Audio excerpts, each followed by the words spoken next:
Hello interwebs! Today I'm gonna show interactive components in Figma.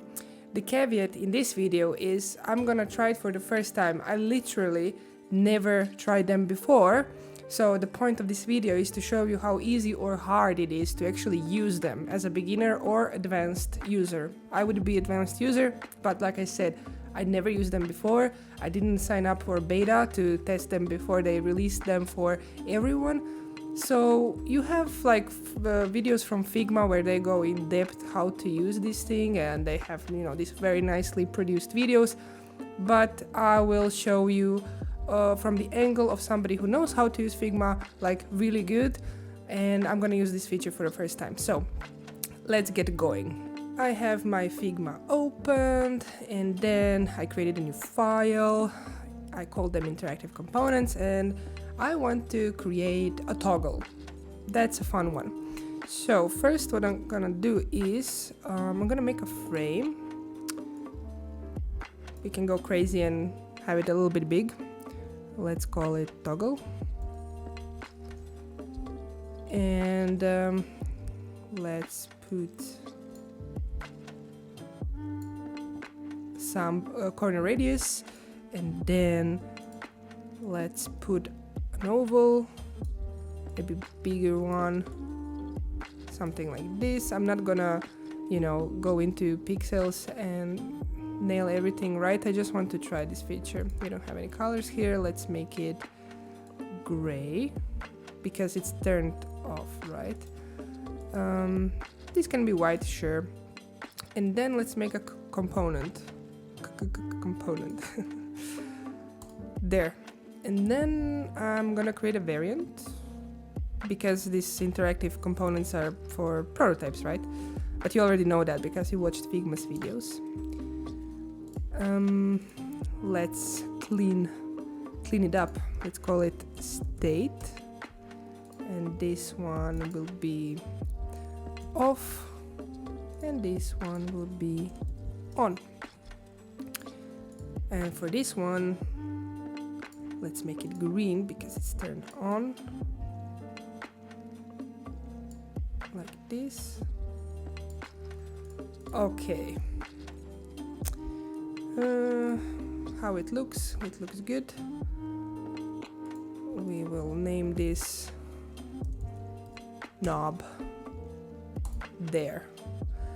Okay, and how do I do interactive components? Let's go here.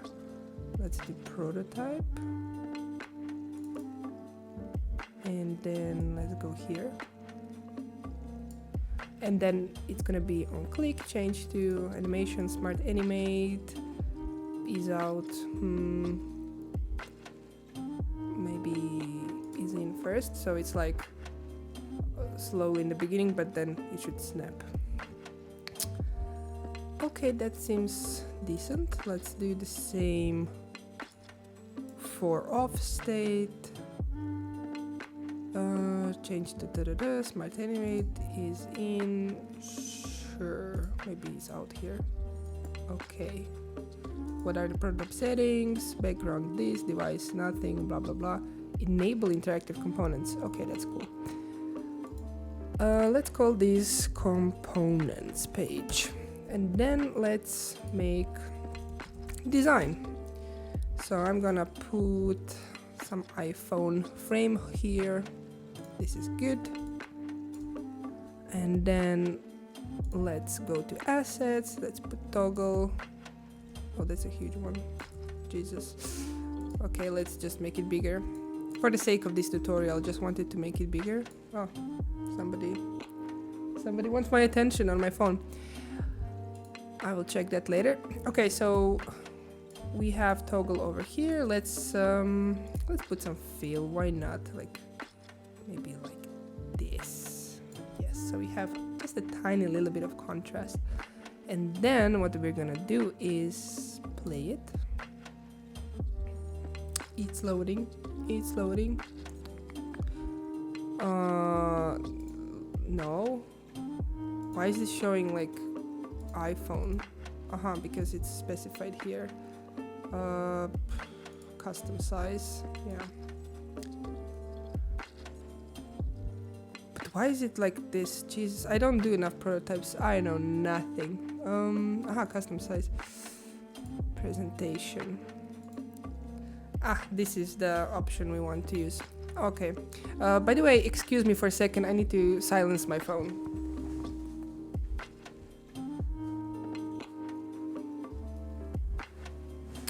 Okay, I'm back. So if I click, wow, look how nicely it works.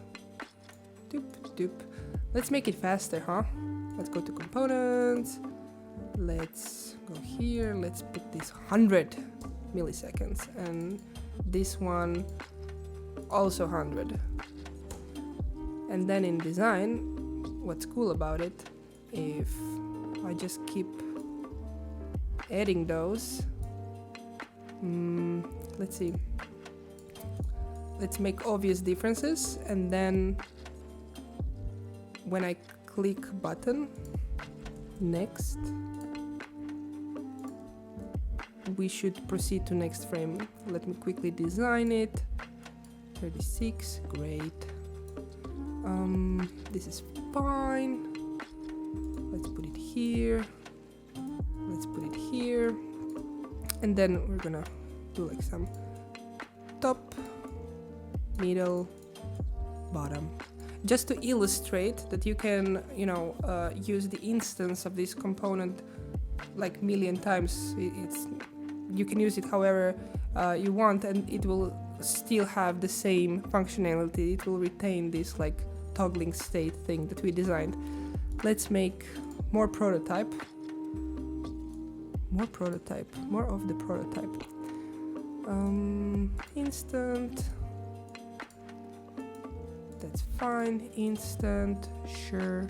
And this one will be back on first one. Instant, great. Flow 1. Demo 1. I just wanted to show you that you can rename this. Anyway, let's play this. So, works. It's like great. It's toggling and it's so smooth. Love it. Let's go to next, where we have another component of a toggle. Still works. Amazing.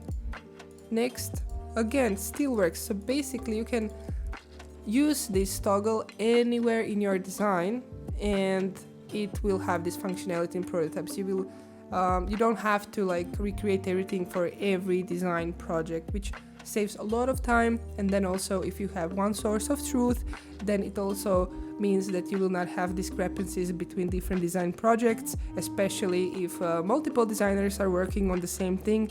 It might be that, designer A makes it a little bit slower, designer B makes it a little bit faster, and then you have these discrepancies and inconsistency in the app, and that's bad. You don't want that. So this is very nice. Basically, this is my thinking about interactive prototypes. So I used them literally for the first time. I knew nothing about them, and as you can see, I managed to do it from first try. It was actually super easy. It was like creating components like as per usual, but the only difference here is you make your prototype inside of a component page or file. So if you make a prototype interactions inside of a component, they are also, taken to every instance that you use in your design, which is super cool. Okay, they made it super simple. I give it 5 out of 5, and I encourage you to use it. When it comes to prototyping, the things that are missing and that would make prototyping awesome is like interactive keyboard and like fields that are actually interactive. So, you can create a prototype that looks like a real app. So you don't have to say to your test subjects, oh, just imagine you're putting your email here or something like that, because that's not optimal. In that case, you might want to use Protopie, which I'm gonna also review from the angle of somebody who knows how to use all these tools, but I never use Protopie, like to create like this keyboard interactions. And they also updated Protopie to version 3, which is awesome. So until next video, and maybe not next video, I'm gonna review Protopie soon, but maybe not in next video. Anyways, thank you for watching this one. Let me know if you're using interactive components, if you're even using prototyping in Figma. For what are you using? Like for storytelling to your team to do user tests, let me know.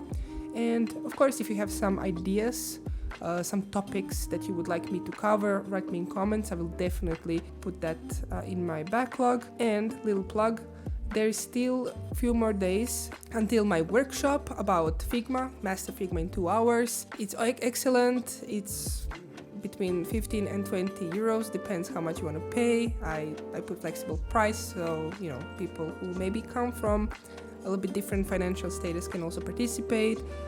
If you don't have that money, please contact me and we will figure something out. I will put the link to this workshop in description. It's awesome one, you don't want to miss that. Anyways, until next video, ciao ski!